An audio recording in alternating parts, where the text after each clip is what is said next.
दोस्तों, वैसे तो श्रद्धा कपूर बॉलीवुड में अपने सिंपलिसिटी को लेकर काफी मशहूर है, लेकिन श्रद्धा कपूर बॉलीवुड में ऐसे ऐसे कारनामे कर चुकी है जो उनके पिता और फैंस को बिल्कुल भी पसंद नहीं आते हैं। श्रद्धा कपूर के ऐसे ही काले कारनामों के बारे में जानकर उनके फैंस हैरान रह गए थे। तो आज इस वीडियो में हम जानेंगे श्रद्धा जितनी भोली भाली दिखती हैं, असल जिंदगी में वह कितनी भोली भाली हैं। दोस्तों, श्रद्धा कपूर बॉलीवुड में जब से आई हैं, तभी से अपनी एक फिक्स इमेज के साथ काम करती हैं। श्रद्धा कपूर के पिता शक्ति कपूर 80 से 90 के दशक के मशहूर विलेन रह चुके हैं। श्रद्धा की मौसी पद्मिनी कोल्हापुरी और तेजस्विनी कोल्हापुरी भी फिल्मों में हीरोइन रह चुकी हैं। इसके अलावा सुर कोकिला आशा भोसले, लता मंगेशकर और उषा मंगेशकर, ये सारे बड़े बड़े कलाकार श्रद्धा कपूर के रिश्तेदार ही हैं। श्रद्धा कपूर के बचपन का वातावरण फिल्मी माहौल का रहा है। इन्होंने अपनी पढ़ाई दोस्तों मुंबई से की थी। अगर इनकी क्लासमेट और जिगरी दोस्तों की बात की जाए तो आथिया शेट्टी, जो सुनील शेट्टी की बेटी हैं, और जैकी श्रॉफ के बेटे टाइगर श्रॉफ, ये दोनों श्रद्धा के बचपन के दोस्त रहे हैं। 12वीं क्लास के बाद श्रद्धा कपूर बॉस्टन यूनिवर्सिटी चली गई, लेकिन अचानक श्रद्धा की किस्मत चमक गई। मतलब श्रद्धा को फर्स्ट ईयर के दौरान ही फिल्म ऑफर की गई जिसका नाम था 3 पत्ती, जो कि 2010 में आई थी। फिल्म मिलते ही श्रद्धा को लगा कि अब उन्हें सुपरस्टार बनने से कोई नहीं रोक सकता।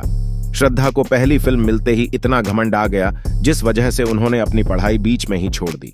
दोस्तों, श्रद्धा ने 3 पत्ती फिल्म में बहुत बड़े बड़े कलाकारों के साथ पहली बार काम किया था, लेकिन फिल्म कब आई और कब चली गई किसी को पता नहीं चला। फिल्म फ्लॉप हुई या फिर हिट हुई, किसी को नहीं पता। इसके बाद 2011 में श्रद्धा कपूर की एक और फिल्म आई। इस फिल्म का नाम था लव का दी एंड। ये फिल्म भी बहुत बुरी तरीके से पीटी गई। दोनों फिल्में फ्लैप और पढ़ाई भी ठप्प देखकर श्रद्धा बहुत परेशान थी। उनका करियर उस समय बहुत ही बुरी तरीके से थम गया था, क्योंकि श्रद्धा को जिसके ऊपर घमंड था, जनता ने उस घमंड को तोड़ दिया था। श्रद्धा को कोई भी डायरेक्टर अपनी फिल्म में नहीं लेना चाहता था, लेकिन फिर भी परिवार वालों ने डायरेक्टरों से मिन्नतें की सिफारिश की। तब जाकर श्रद्धा को एक फिल्म मिली, और वो भी 2 साल के बाद, यानी 2014 में, और ये फिल्म थी आशिकी 2। दोस्तों, श्रद्धा की किस्मत 2014 में ठीक वैसे ही खुली जैसे केंद्र में भाजपा की आशिकी 2 एक सफल फिल्म थी, और इस फिल्म के गाने उस समय बहुत पॉपुलर हुए थे। इस फिल्म से श्रद्धा और आदित्य रॉय कपूर दोनों ही रातों रात स्टार बन गए थे। इसी फिल्म के दौरान श्रद्धा का पहला अफेयर चला आदित्य रॉय कपूर के साथ। दरअसल प्यार हुआ तो फिल्म के सीन को शूट करते हुए, जो फिल्म के कॉन्ट्रैक्ट की ही तरह था। दोनों का अफेयर लगभग 2 साल तक चला। श्रद्धा की आशिकी 2 भले ही बड़ी हिट मूवी थी, इसमें श्रद्धा के नाम की तारीफ भी हुई, लेकिन इस फिल्म में श्रद्धा की तारीफ बहुत ज्यादा नहीं हुई थी। आशिकी 2 में जो श्रद्धा का रोल था, दरअसल लोगों को वह रोल पसंद आया था, वह कैरेक्टर पसंद आया था, जिससे उसकी तारीफ हुई थी, ना कि एक्टिंग की। आशिकी 2 के बाद दोस्तों श्रद्धा की चौथी फिल्म आई, एक विलेन। इस फिल्म में श्रद्धा का रोल एक शोपीस की तरह ही था, यानी कि श्रद्धा को इसमें ज्यादा महत्व नहीं दिया गया था। इस फिल्म को सफल फिल्म बनाया रितेश देशमुख की फाड़ू एक्टिंग ने, क्योंकि इस फिल्म में श्रद्धा और सिद्धार्थ मल्होत्रा दोनों ही नए थे। इसके बाद हैदर फिल्म आई और हिट रही, लेकिन यह फिल्म शाहिद कपूर की जबरदस्त एक्टिंग के बदौलत हिट हुई थी। इस फिल्म में भी श्रद्धा की कोई तारीफ नहीं हुई। श्रद्धा आदित्य का रिश्ता टूटने के बाद श्रद्धा ठीक वैसे ही डिप्रेशन में चली गई थी, जैसे अमीर पिता की सुपुत्री ईरा अक्सर डिप्रेशन में चली जाती है। लेकिन जैसे उनके लाइफ में कोई नया बॉयफ्रेंड आ जाता है, भाई साहब तुरंत डिप्रेशन से बाहर आ जाते हैं। ठीक श्रद्धा के साथ भी वही हुआ। डिप्रेशन में श्रद्धा को एक प्रेमी मिला था, वनराज झावेरी। वनराज और श्रद्धा की पहली मुलाकात वैसे तो बॉस्टन में एडमिशन लेने के दौरान हुई थी, लेकिन तब ये एक दूसरे को बस जानते थे। श्रद्धा को फिल्में मिलने के कारण वनराज जावेरी श्रद्धा पर अपनी नजर बनाकर रखता था। जैसे ही आदित्य ने श्रद्धा से रिश्ता तोड़ा, जावेरी ने श्रद्धा की जिंदगी में दस्तक दे डाली। वैसे आपको बता दें कि वनराज झावेरी कोई छोटा मोटा आदमी नहीं है, बल्कि फेमस झावेरी ज्वेलर्स ब्रांड का मालिक का बेटा है। इन दोनों का अफेयर भी लगभग 2 साल तक चलता है, लेकिन श्रद्धा को जब 2 साल तक कोई फिल्म नहीं मिली, तो दोनों के रिश्ते में खट्टास पैदा होने लगी और रिश्ता टूट गया। वरना से रिश्ता टूटने के बाद मैडम श्रद्धा ने एक बार और फिर अपनी किस्मत आजमाई, लेकिन इस बार जावेद अख्तर के पुत्र फरहान अख्तर के साथ अपना चक्कर चलाया। दरअसल दोस्तों, फरहान श्रद्धा साल 2016 में एक फिल्म में एक साथ काम कर रहे थे, और फिल्म थी रॉकोनन 2। रॉकोनन 2 के दौरान ये बातें मीडिया में आने लगी थीं कि फरहान और श्रद्धा का अफेयर चल रहा है। दोनों पार्टीज और क्लब में एक साथ दिखने लगे थे। इसी दौरान जब फरहान श्रद्धा के रिश्ते की खबरें मीडिया में उठने लगीं, तो यह बात फरहान की पत्नी अधुना को भी पता चल गई, जिस वजह से अधुना फरहान से पूछती हैं कि मुझसे शादी करने के बाद भी किसी और लड़की के साथ उसने अफेयर क्यों बनाया। लेकिन फरहान कोई जवाब नहीं देता, बल्कि अधुना से ललड़ता और उसे मारता पीटता और 3 तलाक की धमकी देकर शांत कर देता। बहुत सहन करने के बाद अधुना समझ गई कि उसका रोल अब खत्म हो गया है। अधुना ने समय रहते फरहान अख्तर को खुद ही तलाक दे दिया और उससे अलग हो गए। वैसे दोस्तों, फरहान के रिश्ते टूटने की वजह श्रद्धा को बताया जाता है, लेकिन यहाँ फरहान भी कम नहीं था। एक घरवाली और एक बाहर वाली से जमकर मजे लेता था। हम यदि इनके तलाक की वजह श्रद्धा को बनाएं, तो यह भी नाइंसाफी होगी। फरहान और अधुना का रिश्ता टूटा तब उनके शादी के 16 साल हो चुके थे, लेकिन फराह ने एक और अफेयर चलाया। जब हुआ मीडिया में यह बात उछाले गए कि फरहान का तलाक श्रद्धा के कारण है, तो यह खबर शक्ति कपूर जी को भी पता चल गई। शक्ति कपूर ने श्रद्धा को साफ कहा कि वह शादीशुदा लड़के को छोड़ दें। उन्होंने कहा कि जो आदमी 2 बच्चों का बाप होकर 16 साल की शादी नहीं निभा सकता, तो वह तुमको कैसे रख सकेगा, या फिर क्या गारंटी है कि वह तुमसे रिश्ता जोड़कर किसी और लड़की को अपना शिकार नहीं बनाएगा। शक्ति कपूर ने श्रद्धा को साफ शब्दों में कहा कि उन्हें उन दोनों का रिश्ता बिल्कुल भी पसंद नहीं है, लेकिन जैसे श्रद्धा कपूर पर फरहान ने वशीकरण कर दिया हो। श्रद्धा अपने पिता की बातों को नकार रही थी और उसने एक और कदम उठाया, जहां वह श्रद्धा के साथ संबंध बनाने के लिए लिव इन रिलेशनशिप में रहने लगे।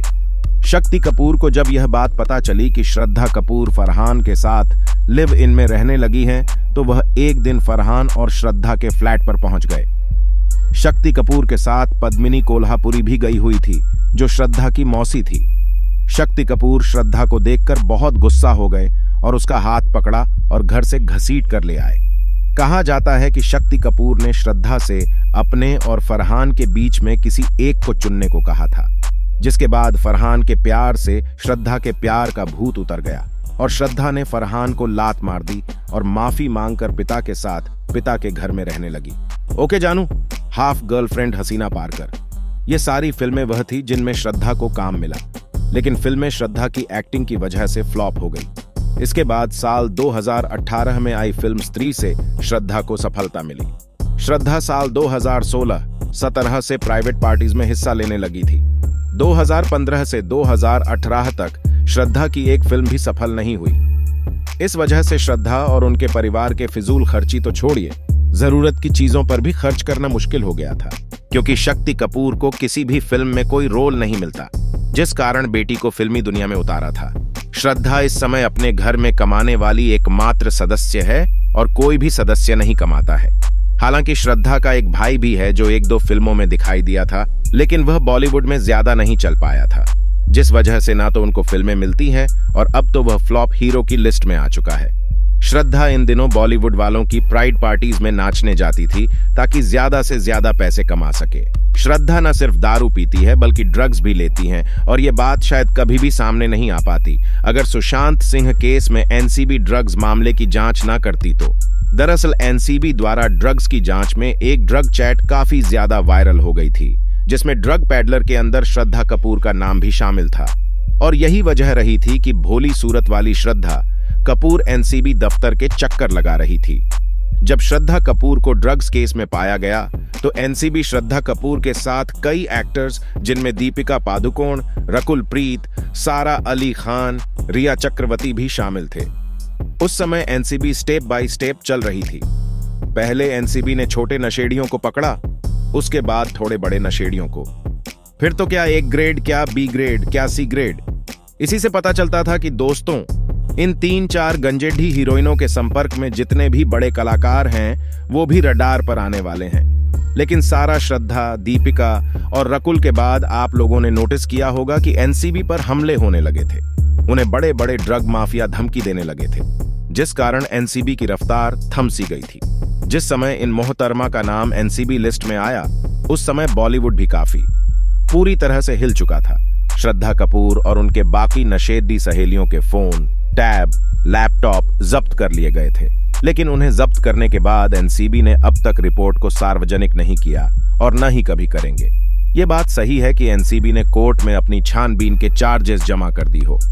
दोस्तों, श्रद्धा कपूर के अफेयर्स में चौथा नाम जुड़ा रोहन श्रेष्ठा का, जो कि एक फोटोग्राफर है और कभी इसे कुछ नाटकों में भी देखा गया है। रोहन श्रेष्ठा के साथ श्रद्धा का अफेयर चलते 3 साल हो गए हैं और जल्द ही शायद दोनों शादी करने वाले भी हैं।